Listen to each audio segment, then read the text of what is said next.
Asesinos en series, atentados terroristas, secuestros, desapariciones, asesinatos y demás casos tienen algo en común, que todos y cada uno de ellos se ganaron el título de ser unos crímenes atroces.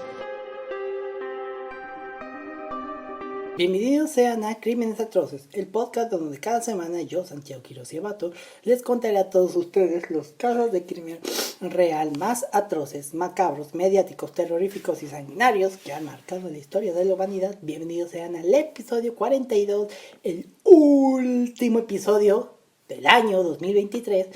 Desde que arrancamos este proyecto nos ha ido bien, hemos crecido bien.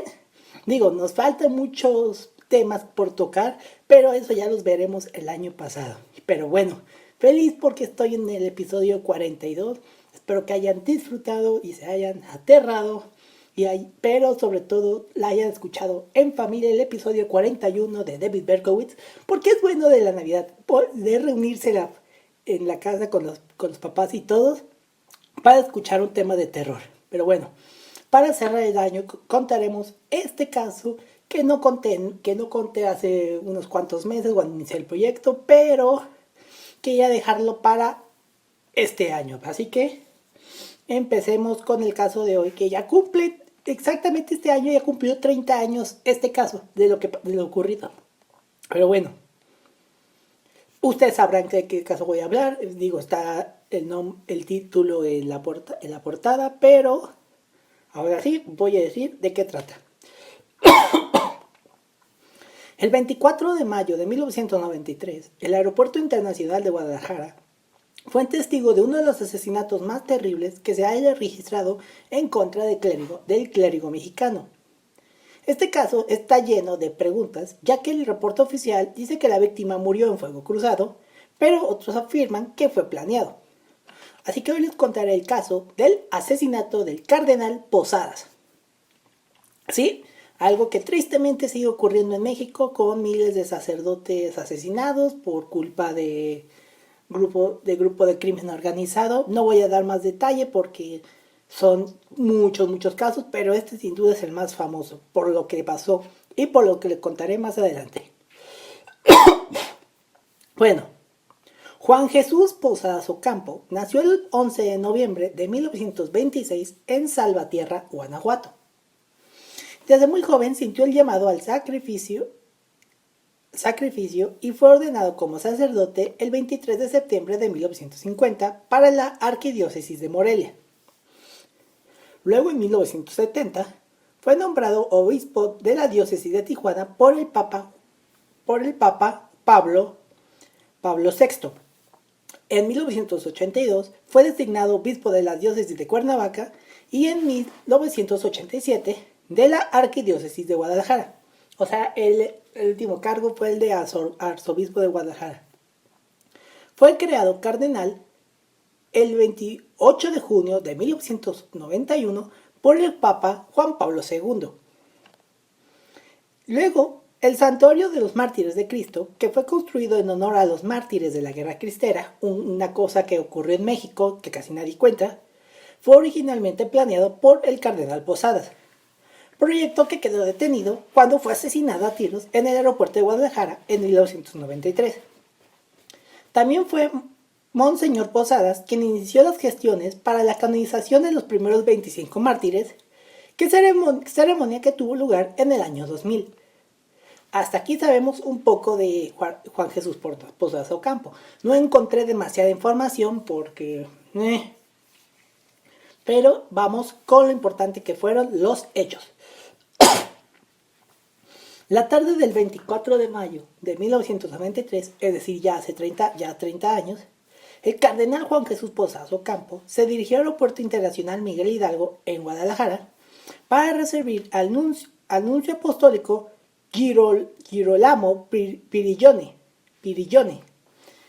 un italiano de alto diplomático en la jerarquía católica que venía desde la Santa Sede para celebrar una fiesta litúrgica en honor a cientos de mártires canonizados meses atrás y que eran de relevancia para la ciudad de Guadalajara.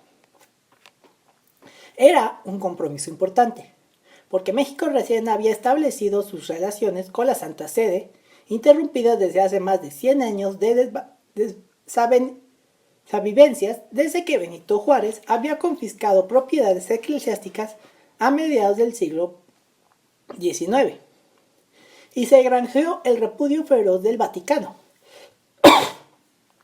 Fue Carlos Salinas de Gortari quien logró conciliar las diferencias con las autoridades católicas, en especial desde la visita de Juan Pablo II 3 años atrás. De modo que la visita del nuncio apostólico era determinante para Guadalajara y todavía más considerando que ha sido desde siempre una de las ciudades más religiosas de todo México. Hasta aquí vamos bien. Digo, Guadalajara es una de las ciudades más católicas que yo sepa. La llegada del italiano y la autoridad que arrastraba consigo ameritaba que el cardenal Posadas Ocampo lo recibiera en persona y no por intermediarios, porque era súper importante. En ese instante, Posadas Ocampo era uno de los hombres más queridos y respetados de Guadalajara. Pese a su cargo, se sabía el nombre de casi todos, de sus casi 700 clérigos, y todo el mundo le hablaba de usted. Todos los domingos presidía la misa más importante de la catedral y si le alcanzaba el tiempo era capaz de bendecir a cada uno de sus fieles. Defendía la idea de que su investidura no debería alejarlo del pueblo, sino todo lo contrario. Sin importar el lugar o las circunstancias, Posadas Ocampo detenía cualquier actividad para rezar el Ángelus. No sé qué es el Ángelus. Digo, soy católico, pero no sé qué es eso. La palabra del cardenal era indiscutible para los fieles y su investidura religiosa le daba incluso más poder que los políticos que gobernaban la ciudad. Pues el gobierno regía contra las diferencias, partidos disidentes y tapatíos de posturas encontradas que en ocasiones eran irreconciliables, mientras que Posadas Ocampo tenía la ventaja de sobresalir por mucho en un gremio unitario, es decir, de todos los católicos de Jalisco. Hasta aquí sabemos un poco de lo que hacía el cardenal. Volviendo al fatídico día, Posadas Ocampo estaba acompañado de su chofer Pedro Pérez Hernández y arribaron al aeropuerto en un coche Grand Marquis alrededor de las 3 de la tarde. El avión donde llegaba Pirillone había iniciado su descenso. Fue ahí donde Posadas Ocampo se percató de la señal fatídica de su destino, cuando vio un número inusual de policías y de militares en el estacionamiento de la terminal aérea y sus instalaciones, como si fueran sopilotes anticipando la desdicha que cambiaría no solo el rumbo de Guadalajara, sino de la historia reciente de México. Lo que ocurrió después fue tan preciso que la casualidad no resulta ser inverosímil. En instantes posteriores a la llegada del cardenal, 2 hombres armados hicieron aparición de súbito, rodearon el automóvil de lado a lado y abrieron fuego directo. El cardenal Posadas Ocampo y su chofer fueron acribillados a mansalva con 14 tiros certeros, en un lugar y una hora que no era posible que nadie supiera lo que estaba ocurriendo. La hora fue las 3 de la tarde. El lugar, el estacionamiento del aeropuerto. O sea, estaba a plena luz del día, fue asesinado un cardenal en un estacionamiento donde hay miles de personas cada año y nadie sabe lo que en verdad ocurrió. 6 personas más fallecieron a causa del tiroteo y un desorden del tamaño del mundo entero se apoderó de las instalaciones de la terminal aérea. Pero la pregunta que se sigue, a ya 30 años de lo ocurrido, sigue siendo la siguiente. ¿Quién mató al cardenal? ¿Por qué lo hicieron? ¿Y quiénes lo hicieron? La versión oficial indicó que el cardenal Posadas Ocampo fue víctima de un fuego cruzado entre cárteles rivales del narcotráfico debido a una confusión. Los 2 sicarios responsables del magnicidio fueron Álvaro Osorio y Edgar Marisca, que pertenecían al cártel de los Arellanos Félix. Durante su interrogatorio dijeron que en realidad a quien esperaban asesinar ese día era el mismo Joaquín El Chapo Guzmán, líder del cartel de Sinaloa, hoy preso en Estados Unidos, respondiendo a la orden expresa de abrir fuego en cuanto apareciese el Gran Marquis en las inmediaciones del aeropuerto. Tenían el dato de su rival y buscado capo de la droga que viajaba en un automóvil idéntico al del cardenal, lo que se presentó a la confusión. Les dijeron además que su objetivo iba vestido de negro, justo como estaba vestido el cardenal ese día. Hasta ahí esa era la versión oficial, pero aquí va otra cosa. La jerarquía católica se ha opuesto por décadas a esta explicación, hasta la fecha. Y a lo largo de los años se han reanudado las investigaciones en torno al asesinato, con resultados infructíferos. Aquí verán por qué. Las autoridades religiosas indican que una confusión era más que improbable, considerando que al cardenal le dispararon a poco menos de 1 metro de distancia y que en realidad se trataba de un crimen de Estado desde las más altas esferas de gobierno que estaban coludidos con el crimen organizado. Esta postura afirman que las otras 6 víctimas del aeropuerto fueron asesinadas para dar la impresión de que efectivamente había ocurrido un tiroteo y no una agresión directa al cardenal. Verán, esto es lo que se dice. En 1994, un año más tarde, los hermanos Arellano Félix tuvieron una reunión secreta con el nuncio apostólico Girolamo Prigioni, cuyo propósito era hacerles saber a Salinas de Gortari que ellos no habían sido los responsables del asesinato del cardenal. Y, según esta teoría, el cardenal pudo haber tenido evidencia de relaciones entre políticos y miembros del narcotráfico, y ante su negativa de callarse, fue silenciado. Esa es la versión que muchos cuentan y que se ha sido representado en diferentes series. Por ejemplo, hay una serie llamada la serie del Chapo Guzmán, que digo, no es porque me guste todo ese tema, sino porque a mí me gusta investigar. Yo vi esa serie, las 3 temporadas, y la primera temporada, quiero pensar, no sé si es la primera temporada, cuentan como, tienen un episodio que habla precisamente de este asesinato, que efectivamente pudo haber sido planeado desde las altas esferas de gobierno. Bueno, según se dice, es una teoría nada más. Bueno, pues me quedé que fue silenciado. Posadas Ocampo siempre fue una piedra en el zapato de las autoridades locales, pues fue un ferviente crítico del gobierno de Jalisco.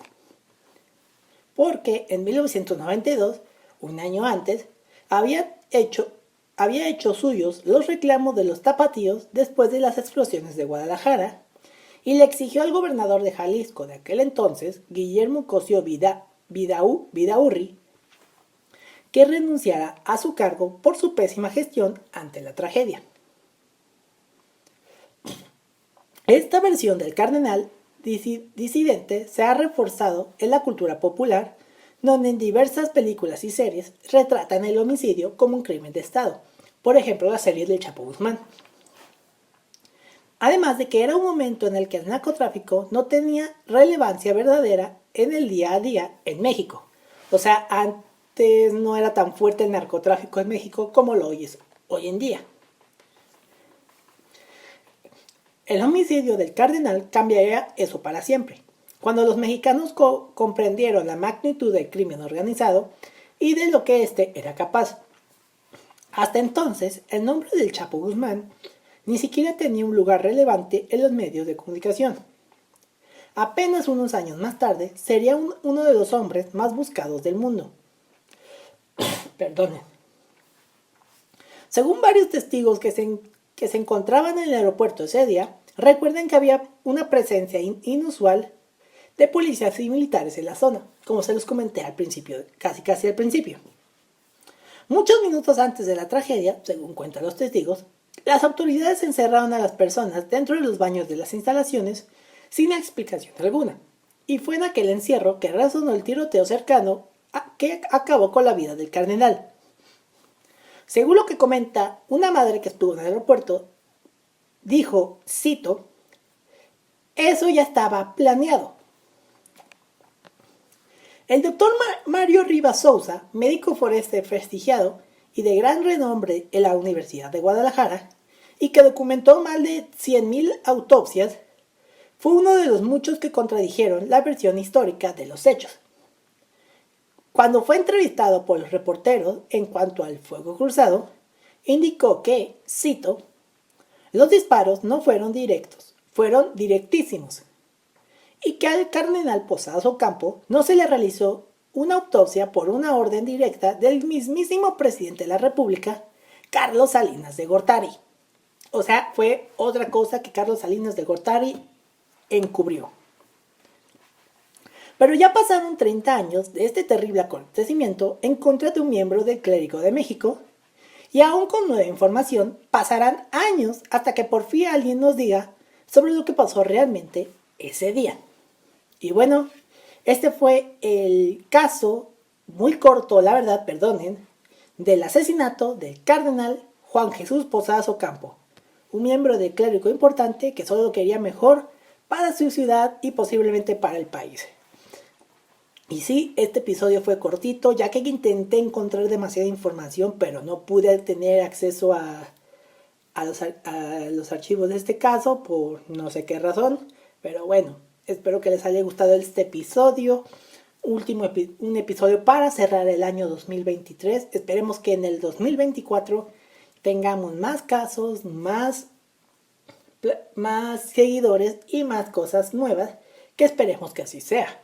Y bueno, si están escuchando esto ya el viernes 29 o lo están escuchando hasta el 31, yo les recomiendo más el 31 para cerrar este bonito año juntos. No más que decirle que gracias por estar apoyando este nuevo proyecto y esperemos que el año que entre sea mejor. Si quieren ver las fotografías de este y otros más casos, pueden seguirme en Twitter como arroba Crímenes Atroces y en Instagram y tweets como arroba Crímenes Atroces Podcast.